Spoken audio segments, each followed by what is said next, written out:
when somebody like Marie Colvin has endured and survived for so long in the worst possible places, particularly, as we all know, after her injury in Sri Lanka, which left her without the ability to see in one eye, the fact that she survived that and came back, you just don't think this person is destructible.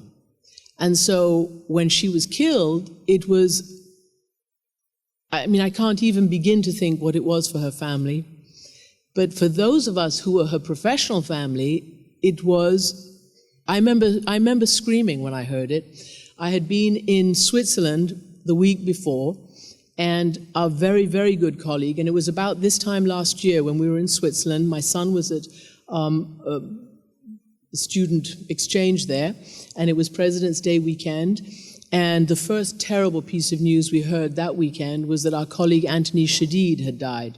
He had died of a massive asthma attack as he had been sneaking into Syria, along with his photographer Tyler Hicks, and was now at the end of his tour of duty there and was coming out.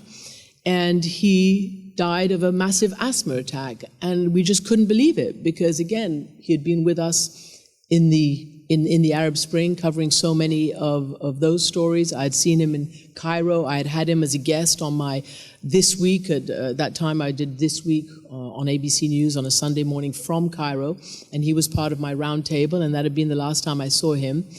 And he, again, was just such a spectacular journalist who had lived through so much. So that was a terrible, terrible shock. And then to come back, and barely a week later, to open my computer one morning and see the news of Marie's death, it was, I remember saying, this is too much. This is too much.